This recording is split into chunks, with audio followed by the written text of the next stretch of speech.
Hello, YouTube. I stayed up all night working on this. It is currently 8 a.m., so I apologize if I sound a bit sleepy, but I'm going to explain this as clearly as possible because this build looks pretty damn insane. So, this is the Aristocrat's Potential Phrecia build, so this is not going to be for the normal game. This will be only for the Legacy of Phrecia event that GGG is hosting. So, this build focuses on using the Jiquani's Potential unique weapon. This is a new unique staff that was added in 3.27, but it sort of just went under the radar. No one really paid attention to this, but it is incredibly powerful if you use it properly by stacking a bunch of intelligence, because this weapon gives you a massive amount of flat spell lightning damage. Now, the Aristocrat Ascendancy utilizes this in some pretty fun ways. So first things first, you just get 40% increased int as your second Ascendancy. It's huge, it's massive. If I was to unspec this, my int goes from 1177 to 878. So that is a whopping almost 300 or so intelligence just from this one Ascendancy node, and the more flat int you get, the better this node will get in the endgame. So this combined with Dreadful Attitude, now this is literally like basically all the build's damage coming from one Ascendancy node. This is currently giving me 220% more damage because Jiquani's Potential gives you a bunch of flat lightning damage. Now the problem with most attribute stackers is you get your flat pretty easily, right? You have many different sources of flat damage per specific attributes, but you don't really have a way to scale the percent damage outside of the very end game influenced amulets that have like percent increased spell damage or attack damage or percent increased damage per attribute. So that is where this Ascendancy comes into play. It just gives you 8%, which is a huge amount because on all of those items, influenced endgame items, you get like 3%, 4% maybe, but this is 8% per 5 of your lowest attributes. So by just clicking this one node, I go from 2.7 million, which is just the Jiquani Potential flat damage being scaled up, to a whopping 8.8 million DPS at leak start using a 4-link. It is just a 4-link. Okay, so it is insane. Now, you understand the overall mechanics of Jiquani's Potential, and you know how the Ascendancy works. The first node is just 5 passive points, so that's just good enough. But there's a lot more to go into, so let's go. Starting with this very psychotic looking passive tree. Okay, so if you know, attribute stackers want to stack attributes. Now, we in this build want to stack all of them, not just our int, because of, again, this notable over here giving Dreadful Attitude. So if you have a large amount of int, but if you have like 200 dex, 200 strength, this would not work as nicely. So that is why you want to have as much strength and dex as possible, because it only counts the lowest one. So if you have like 700 dex, but 300 strength, it's only going to count the strength, which is not going to be good. So you need to have both of those sort of just going neck and neck as close as they possibly can be. Alongside that, this pathing makes it so you get all of the good stuff on the tree, because usually what happens is attribute stackers don't want to stack all of them. They want to stack one attribute through the roof, and they just need to get the bare minimum of the other attributes so that they can meet their gear requirements. But now we want all of them, so we are pathing through this way for all of the starting nodes for all the different classes. Because if you don't know, the starting nodes are these nodes right here that are in front of where any sort of class in the game starts. So Duelist starts over here, and he gets these nodes down here, just 20 dex, 20 strength, just big attribute slaps, because most builds in the early game, when they're first starting out, they need attributes. So GG has just conveniently placed these attributes right here for anyone to take. Same thing goes as you go along for the rest of the tree. When you start going into the Marauder side, you have plus 10 strength or plus 20 dex and intelligence. I will go for this when I have more levels, but strength is also very nice. And then 20 strength over here, you go up higher. This is the Templar starting area. You have strength and int, you have dex, you have strength and int again, you go over into the witch area, int, big strength dex, and big int as well, and so on and so forth. And shadow, I don't have the pathing to go all the way into shadow, but shadow over here, dex and int, good stuff, right? So that is why we are doing this insane pathing. There is going to be better pathing, obviously, in the end game when you're using cluster jewels and you're getting like big percent attributes, increased effect cluster jewels. So those will be very nice. However, until then, this pathing seems to be the best one. Now you can try some alternate weird pathing. You can go through here and get these 3 nodes over here, these 3 jewel sockets. Then you can use a Light of Meaning or a something. You can use something. There's the new Might of the Meek jewels, Foulborn ones to give you increased effect of small passives. You can do all that stuff, whatever. But personally, this on a league start, just by getting passive points and leveling up, this is a level 88 character, you just spiral through this entire thing and you just have 8.8 million damage. All of these uniques are tier 3, tier 4 uniques that are very, very easy to find. Draconi's Potential is a tier 3 unique. You can get this as soon as you finish campaign, it'll start dropping. So day 1, it won't be there. Day 2, day 3, more of these will start popping up. So just put a live search and just snipe one the moment it shows up. Depending on how popular the build gets, this may get a bit expensive, but it's not going to be anywhere like crazy. It's not going to be like 10 div. It may be like 50C on day 2, and it'll drop down as the days go by. Ghost Wraith, you literally find like a ton of these during the campaign. Astramentus, now this is semi-rare. I think this is tier 2 maybe, but again, no one really uses this, so it does pop up often. And again, you don't need this. This is just attributes. So if this is expensive, just get a normal rare amulet with like flat int and all attributes and like int on the implicit, and there you go. That works as well. Okay, the Hoop of All, very, very common ring. You see a ton of these in the game. These are like 4 to 5C on league starts. So just pick 2 of these up. They give you all attributes. They give you all res. So 2 of these are very, very nice to have. Magnate, again, another very, very common unique. And this just gives you big strength, res, fast charges, and it gives you the chance to deal triple, double damage if you have blah, blah, blah strength. And because of how easy it is to scale your attributes with this build by spiraling around everywhere, you easily have at least 400 strength. So very easy pickup right here. And then we have the grafts. Again, this is Breach League, technically still. So we have the Hardening Ool Graft. This just gives you free endurance charges when you're low on life. And Storming Ash Graft. This gives you the lucky lightning damage. So why not? We are doing so much damage. Lucky damage is just nice to have. Now, the scary part for most of you, and probably all of you maybe, is going to be this Timeless Jewel. Okay, but don't worry. This is not some sort of insane, impossible to find Timeless Jewel. It's literally a nothing burger. Okay, it has no use, increased damage with poison. Do you see poison anywhere? What is this? Blind?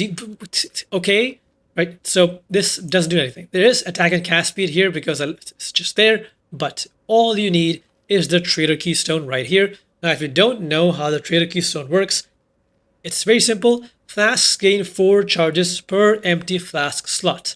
So I have 2 empty flask slots. That gives me 8 flask charges every 5 seconds. This makes it so that my Coruscating Elixir, my Bismuth Flask, and my Quicksilver basically have full uptime.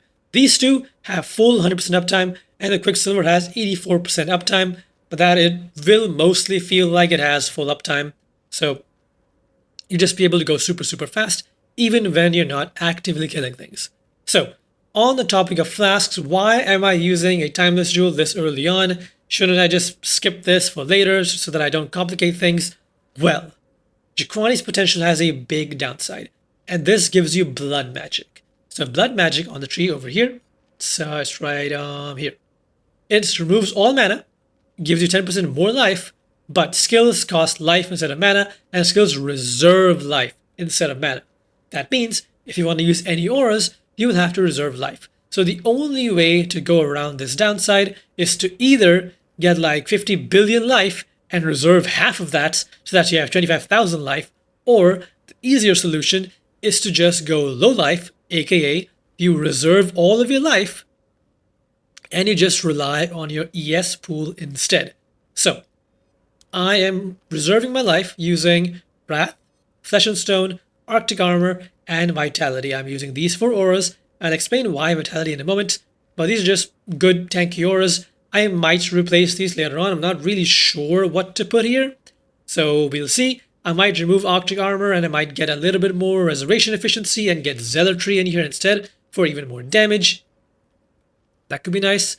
As you can see here, I need a little bit more reservation in order to fit Zealotry in, but it is a massive damage boost if I do that. So I'll see, but in the league starts, this is going to be pretty easy to do. Alongside that, how am I going around the downside, you may ask, of being a low life? Because I'm not CI, so chaos damage will just instantly kill me because I have literally 218 unreserved life. Well, that is where this pink flask comes into play. Course-getting elixir makes it so chaos damage does not bypass ES. And that is why we need the Brutal Restraint Timeless Jewel to give us full uptime on this flask, so that every single time we join a map, we just activate this flask and it will never ever turn off. So that is how you're going to be doing this.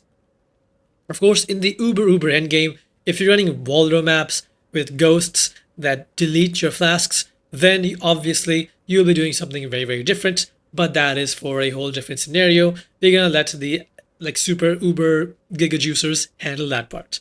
But that is the overall gist of it. I think I've explained everything. I explained the flask tech. I explained how the build is scaling its damage. I explained how you're getting your flask charges up. I explained how the staff works. Now, the rare items on this are literally just random rares. It is just Evasion NES, Chaos Res, and Movement Speed. On the boots, Evasion ES, Chaos Res, Int, Evasion ES, Chaos Res, Int. This should be pretty easy to get from the Genesis tree. You just go for defense and chaos modifiers, and you craft on Int, and that's basically it. And then you can Exalt Slam the final modifier or do whatever you want with the final modifier, it doesn't really matter. So that's basically it. Now, the implicits are also pretty simple. Lightning Exposure, Chance to Unnerve, Action Speed, and Cooldown Recovery rate of travel skills, because I am using Flame Dash as my travel skills. Having CR on it is just nice, and there's nothing else to really take here anyway. And then Cast Speed is very nice for this setup. The more cast speed you have, the better it's going to feel, and physical damage from it is taken as fire damage because you do have a bunch of extra maximum fire res thanks to this ruby flask being up all the time. And you also have these 2 jewels. Again, very simple, literally 2 more jewels with int, cast speed, and corrupted blood cannot be inflicted on you. You don't even really need this because you are going with the Ascendancy, the Pantheon, or corrupted blood cannot be inflicted if you have at least 5 debuffs on you. But I still think it is important to have this because even 5 debuffs hurt quite a bit. And this, since you do not have access to a life flask in here, because A, you literally don't have any life to recover anyway, and B, you need these 3 flasks. You have no room for additional flasks, so you just have to suffer without having a flask. But that's okay because you're taking all the cash, so bleeding won't do as much damage, and you'll be okay. Trust me, you'll be fine. Hopefully. And last but certainly not least is the fact that I'm only taking 3 points. 1, 2, 3 ascendancies. Where's the 4th one going? Well, it's the one that everyone wants to use, but no one can use, and that is going to be the Owl Ascendancy. So this Precursor's release has a very harsh requirement where you can literally have no socketed gems in your gear. However, this build has nothing. You have 1 6-link. Well, this is a 4-link now. It will be a 6-link later on in your weapon. You have 1 4-link, which is going to be your Eternal Blessing, Grace, Connectivity, Flame Dash. And you have 1 with all of your auras, Wrath, Flesh and Stone, Arctic Armor, and Vitality. That's it. You have 3 gear pieces with things in it. That means that you can have your other gear pieces, like your body armor and your gloves, or your body armor and your boots, or your body armor and your whatever, empty and gain benefits from Precursor's release. So right now, I have my body armor empty, so I'm immune to all ailments, and I have my boots empty, I think. So I have action speed immunity as well. Now, you can mix and match this. You can be crit immune, you can be sun immune, you can be whatever immune. I'm considering going for the sun immune one instead, because there's no real easy way to do it. So I might go for that. Let's see. but very, very strong here. But obviously, you do need to find Owl in Delve to get this. So until then, you just go boop, delete that, and then you can just take an additional percent increased attribute node over here. Like if I do this, my strength goes super, super high, and then I need to match my dex up that high as well. But if you can do that, then you will have like an insane amount of extra damage. Let's just pretend for a second that you somehow also get your dex up to that point. So like plus 150 dexterity, and you have like 10.9 million damage. That's like almost 2 million damage if you can get these two attributes to be equal. So there you have it. That is going to be the Aristocrat's potential. Now, very important thing is obviously since you can't start this day one, you need the staff. What do you do prior to that? Well, pretty simple. You just use Sunder. You just use slams. You level up with Spectral Throw in Act 1 until you get Sunder at level 12. Once you get Sunder, it is just smooth sailing. Sunder just destroys every single thing in its path in the campaign. Level 13 to 37, Sunder, this, Sunder, this, Sunder, this, Earthshatter.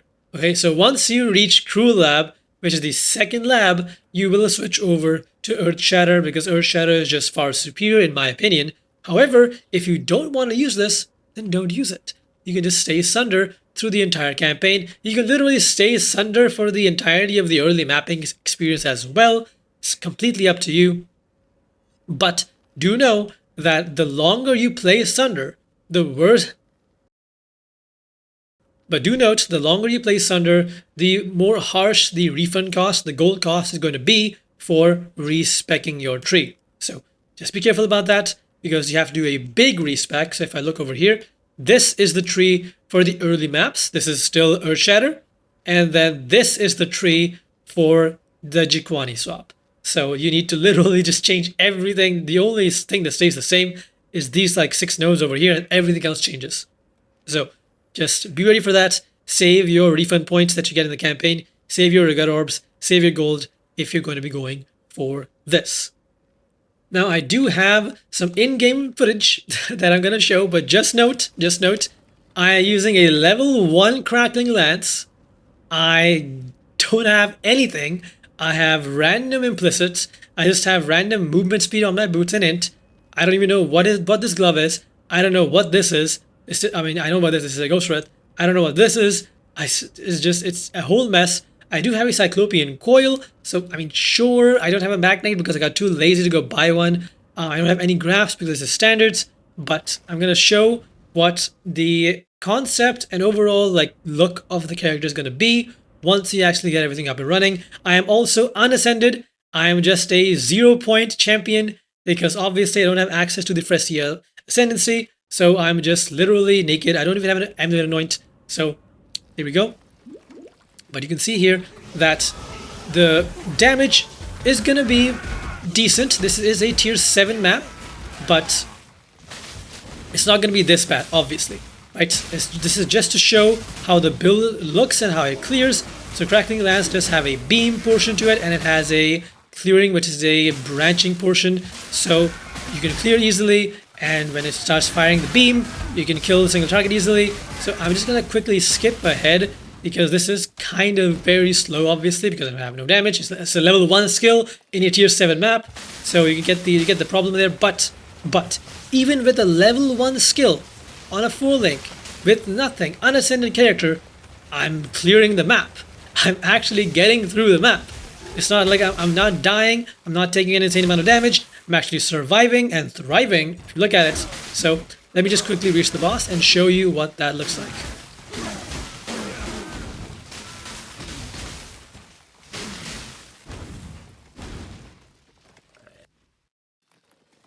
Alright, here I am, I'm at the boss. Now again, remember please, I don't have any defenses. I'm barely capped on res, so just don't hurt me.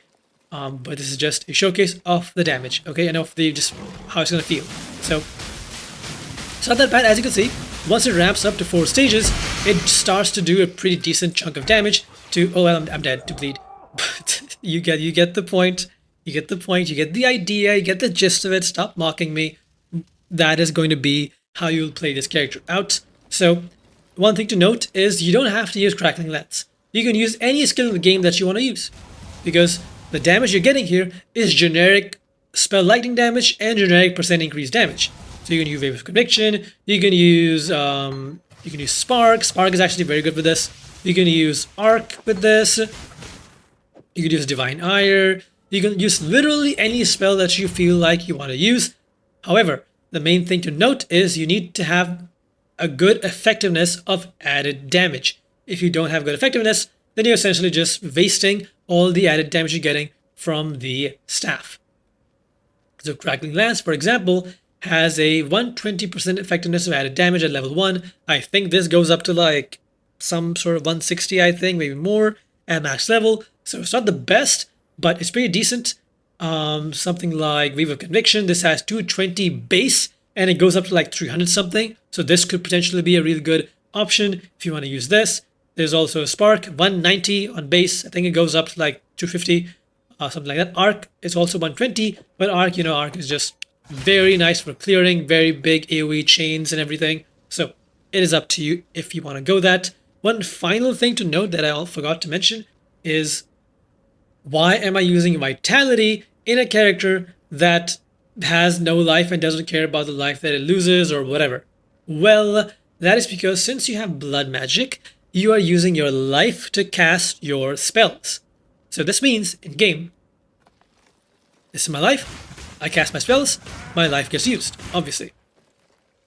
And the problem here comes when you start thinking about the fact that if you are using the pink flask over here, this removes all of your life every single time the flask procs. So here, boom, my life is gone. Sorry about that. Okay, so here, my life is gone. And now, I can still cast my spell, but every single time the flask procs, I can't consistently cast it.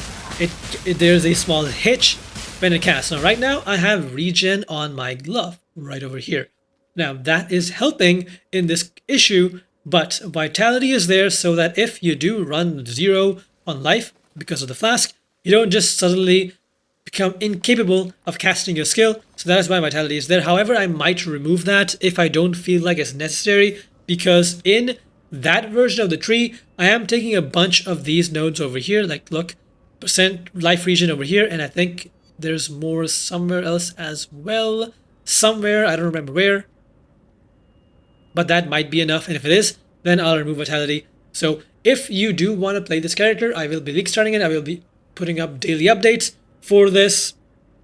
Now, I am not as fast as other streamers and other YouTube content creators because I have a real life job. YouTube is not my job. So if you're expecting me to be faster than you and finish the campaign and be in the end game before you even finish the campaign, well, that's not going to happen. I will be going at a steady pace. So if you're someone that wants to blast forward and they need a full hand-holdy guide to blast with them, then I am not the person. But if you are going to go slow and if you're going to just go paced with me, then great, join me. I have a full written guide for this already up and ready to go right here. So once this video goes live, this written guide will also be live with it, and I will keep on updating anything and everything that I discover, that I do, right over here. So even if I don't make a video guide, I will keep this written guide updated. So if you are trying to build this build out for yourself, just make sure to check the written guide every so often that you can see any changes that are being made over here. But that is going to be all from me. I am super hyped and excited for the Phrecia event. Now, I sort of yapped a bit long in this video. I'm super tired. I have no script. I just literally got done setting this up like 10 minutes ago, and then I started recording. That's it. So I hope you guys enjoyed the Phrecia event. I hope you guys enjoy this character if you choose to build it, and I'll see you when I see you. Bye-bye.